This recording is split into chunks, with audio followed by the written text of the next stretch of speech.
दरम्यान एक मोठी बातमी, राष्ट्रवादीचे कळवण मतदारसंघाचे आमदार नितीन पवार अडचणीत आल्याचं बघायला मिळतंय। नितीन पवारांच्या त्रासाला कंटाळून एका महिलेनं आत्महत्येचा प्रयत्न केल्याचा आरोप करण्यात येतोय।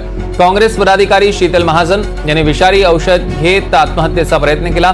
शीतल महाजन यांचे पती ग्रामसेवक असून निवडणुकीत विरोधात कामं केल्यानं त्यांना आमदार नितीन पवार आणि त्यांच्या पत्नी जयश्री पवार त्रास देत असल्याचा आरोप करण्यात आलेला आहे। या प्रकरणी आता आमदार नितीन पवार आणि त्यांच्या पत्नीविरोधात पीडित महिलेच्या भावानं तक्रार दाखल केली। दरम्यान अधिवेशनात ग्रामसेवक पती विरोधात आमदार नितीन पवार यांनी लक्षवेधी देखील उपस्थित केल्याचं तक्रारीमध्ये नमूद करण्यात आलेलं आहे।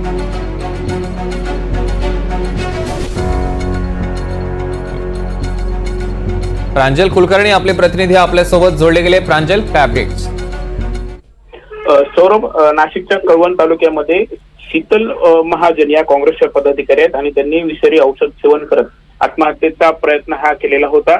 दरम्यान त्यांच्या भावाने याबाबत कळवणमध्येच आबोला पोलीस स्टेशन आहेत, आबोला पोलीस ठाण्यामध्ये त्यांच्या भावाने तक्रार ही दाखल केलेली आहेत आणि आमदार नितीन पवार आणि त्यांच्या पत्नी जयश्री पवार यांच्या विरोधात त्यांनी तक्रारी दिलेल्या आहेत आणि त्या तक्रारीत नमूद केलेल्यानुसार या महिलेचे पती हे ग्रामसेवक आहेत आणि त्यांना आमदार नितीन पवार यांच्याकडून त्रास हा दिला जातोय। निवडणुकीच्या काळामध्ये देखील विरोधात काम केलं किंवा इतर अनेक कारणांमुळे त्यांनी वेळोवेळी त्रास दिलाय। यासोबत त्यांनी आणखी एक उल्लेख केला आहे, तो म्हणजे सध्याच्या अधिवेशनामध्ये त्यांच्या पतीविरोधात लक्षवेधी आमदार नितीन पवार यांनी उपस्थित केलेले आहेत आणि आपली कुठेतरी बदनामी होईल असं म्हणत त्या खचलेल्या आहेत आणि त्यांनी आत्महत्येचा प्रयत्न केलेला आहे आणि त्यामुळे यामध्ये दोषी हे आमदार नितीन पवार आणि त्यांच्या पत्नी आहेत असं त्यांनी म्हटलेलं आहे। एकंदरीत त्या संपूर्ण प्रकारामुळे कुठेतरी आता हा संपूर्ण प्रकरण जे आहे ते चर्चेत आलेलं आहे। दरम्यान याबाबत आमदार नितीन पवार यांच्याशी देखील आपण संपर्क साधला असता त्यांनी म्हटलेलं आहे की संबंधित महिलेचे पती विरोधात मी लक्षवेधी टाकले आहेत। एका घरकुल प्रकरणामध्ये त्यांनी गैरव्यवहार केल्याचं मी लक्षवेधीमध्ये म्हटलेलं आहे। कोणताही त्रास मी संबंधित महिला असेल किंवा त्या कुटुंबियांना दिलेला नाहीत असं नितीन पवार यांनी म्हटलंय।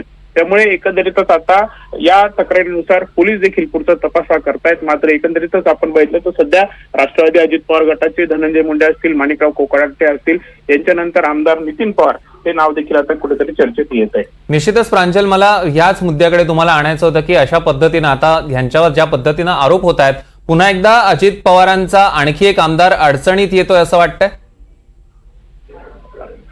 खरंही म्हणजे सौरभ, आपण बघितलं तर आता ही मुळात ही फक्त तक्रार ही दाखल झाली आहेत, कोणताही गुन्हा दाखल झाला नाही। पोलीस याबाबत तपास करतायत। मात्र याची आणखी एक बाजू जर बघितली तर लक्षवेधी कुठेतरी आमदार नितीन पवार यांनी त्या पतीविरोधात टाकलेले आहेत आणि त्या संपूर्ण घटनेमुळे कुठेतरी बदनामी होईल त्यामुळे आत्महत्येचा प्रयत्न केला असं देखील म्हटलेलं आहे। यासोबतच संबंधित महिला ज्या आहेत त्या काँग्रेसच्या पदाधिकारी देखील आहेत। त्यामुळे एकंदरीतच आता या महिलेने आत्महत्येचा प्रयत्न केल्यामुळे निश्चितच ही बाब तशी गंभीर आहे। महिलेची प्रकृती सध्या ठीक आहे असं देखील सांगितलेलं जात आहे। खासगी रुग्णालयामध्ये त्या उपचारासाठी दाखल झालेल्या होत्या। प्रांजल, तुम्हाला थोडंसं थांबवतो। नितीन पवार आपल्यासोबत थेट जोडले गेलेत। नितीनजी, तुमच्या त्रासाला कंटाळून एका महिलेनं आत्महत्येचा प्रयत्न केल्याचा आरोप होतोय, तुमची काय प्रतिक्रिया आहे? त्रासाला कंटाळून नाही, मला स्थानिक लोकांच्या तक्रार आल्यामुळे मी त्या संदर्भात लक्षवेधी करण्यात आली माझ्यातर्फे। आणि त्यामुळे म्हणजे नेमकं प्रकरण काय? नाही, मला तक्रारी आल्यामुळे घरकुलाचा तिचे मिस्टर ग्रामसेवक असल्यामुळे त्यांनी घरकुलाचा लाभ घेतला होता, मला तक्रार प्राप्त झाली। त्या अनुषंगाने मग मी लक्षवेधी केली आणि लक्षवेधी केल्यानंतर ती स्वीकारायची की नाही स्वीकारायचा सर्वस्व अधिकार हा तो माननीय अध्यक्षांचा असतो। पण नितीनजी, शीतल महाजन त्यांचे पती ग्रामसेवक आहेत, निवडणुकीत विरोधात काम केल्यानं तुमच्याकडनं आणि पत्नीकडनं त्रास देण्यात येत होता असा आरोप त्या करतायत, यावर तुमचं मत काय? मी कुठे बोललो असं सिद्ध करावं असं की माझ्या विरोधात काम केलं म्हणून मी कारवाई केली असं कुठे काही विषयच नाही ना।